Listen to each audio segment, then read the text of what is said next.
Mirror, mirror, fogged and loud, what truth today makes the future proud?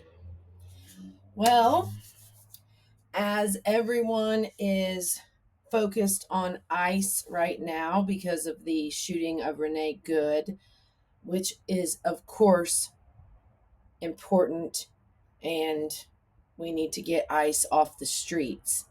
But what we also have to look out for in this time that we're in are mayors that put out statements basically saying ICE is not welcome here, right? Looks like is that let's see here. Oh, there we go. um, yeah, so my local mayor put out a statement that, essentially is ICE is not welcome here, and, goes against what the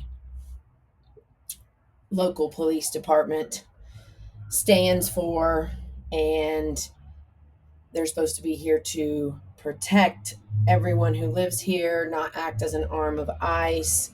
We do not ask people about their immigration status, and we do not and will not participate in civil immigration enforcement. So that sounds like a positive statement. And I'm sure other mayors have put out similar statements. But what about the corruption in your own police departments?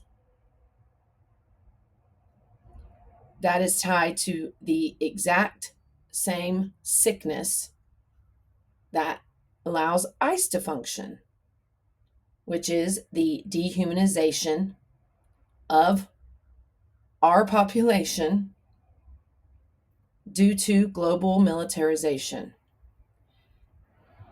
My first arrest, a swarm of cops, militarized, came out of the woods, came out of nowhere, very militarized, very aggressive. Even the federal agent, very violent, hurt my knee, hurt my body, ripped open my car with no search warrant, tossing things in the road.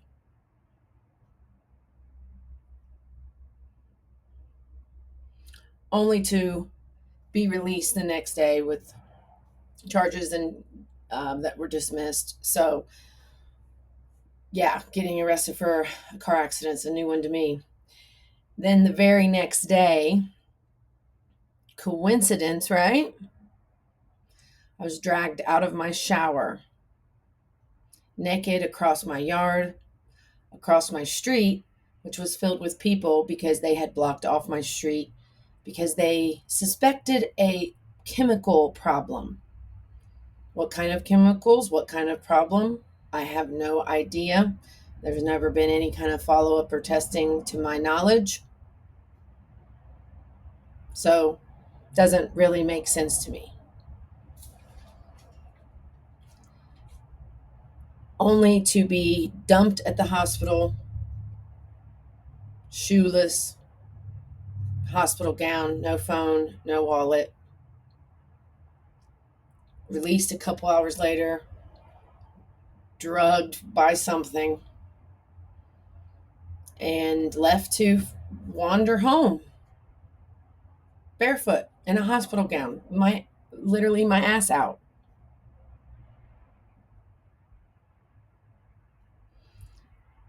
Disoriented, couldn't find my way home, ended up falling asleep against a fence, only to be woken up by cops jerking me up, violent again, cuffing my ankles. My ankles were so swollen. I don't know how they weren't broken for weeks after. That arrest led to 2 nights in solitary confinement. They call it jail containment, which is up 33% against women in America. This is a great no man's land. You're not really charged. There's no judge's warrant on you. You're just sitting there. You don't know what's going on. You try to make phone calls. The phone doesn't work. You're treated like an animal. No food, no water, no blanket. This is in my tiny little town. 4 non existent crimes. Barely got out of there by the skin of my teeth. And then in November, arrested again for walking on the side of the road. That arrest was particularly interesting because as they're shoving me violently into the car, one of them says, "Which knee?" Which knee? You talking about the knee you hurt in May? 7 months prior? So this is some kind of coordinated attack. You know who I am before you've even asked me my name, or look, I didn't even have my ID with me. That's interesting.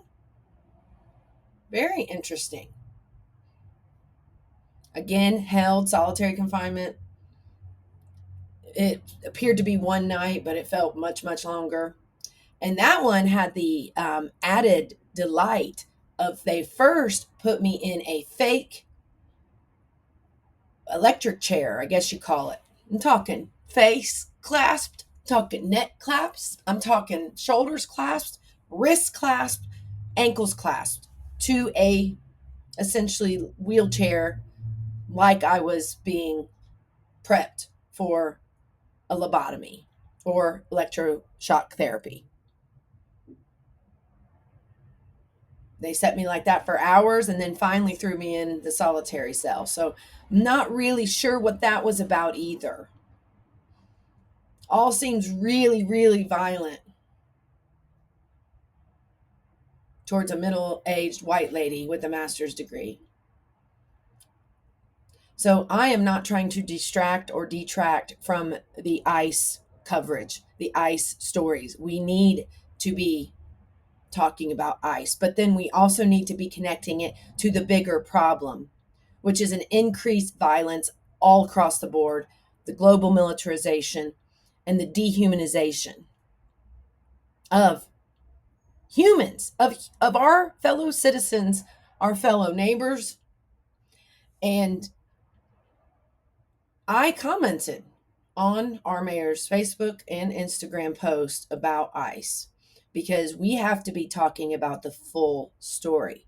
We've got to be talking about the problems at every level and how citizens don't feel safe or protected or want to call the cops anymore.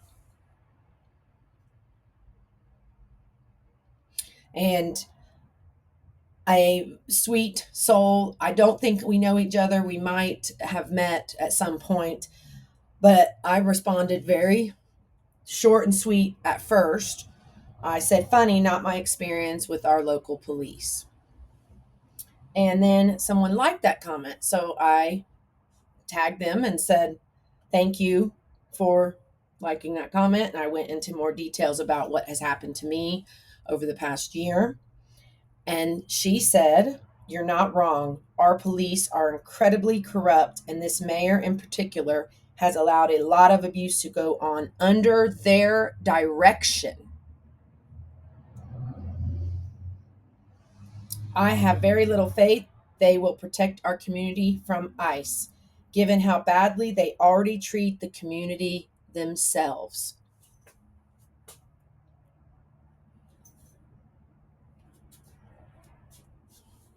That's a mic drop right there. And I'm sure that was not an easy comment for her to post, right? You're putting yourself out there. You're standing up against authority, you're standing up against lies. And that's not easy.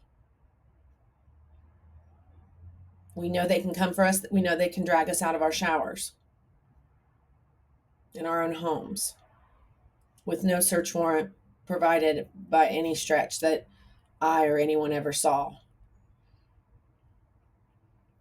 And one of my best friends was here to pick me up because when they arrested me after the car accident, they took my dogs to the pound. So he was picking me up to go to the pound to get my dogs. So he saw me be drug into the street naked. He asked them to let him go inside because he knows the code. They would not let him. I don't think they showed him a warrant either. So we're talking about corruption at every level, at every tier. We're talking about militarization, we're talking about violence towards women, police brutality. So I know I'm usually a little more, I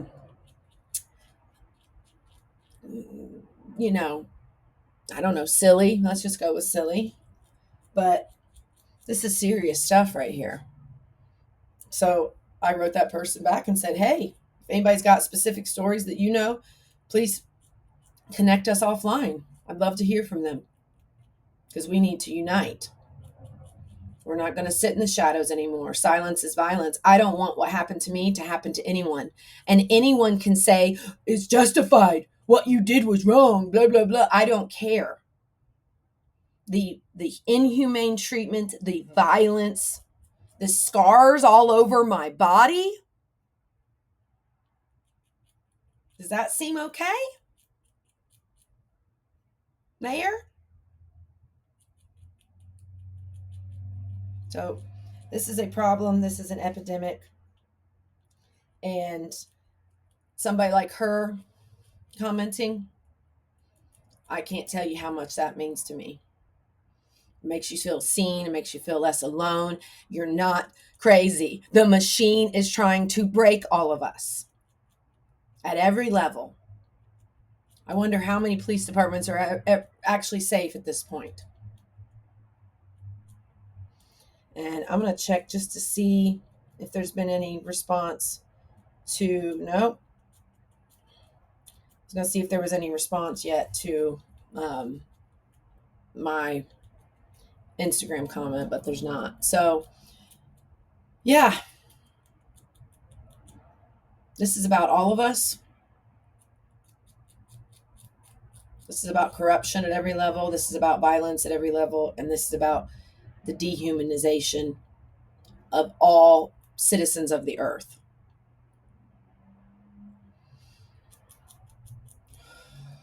If you know someone that has a story, please have them reach out. We need to band together and do something about this.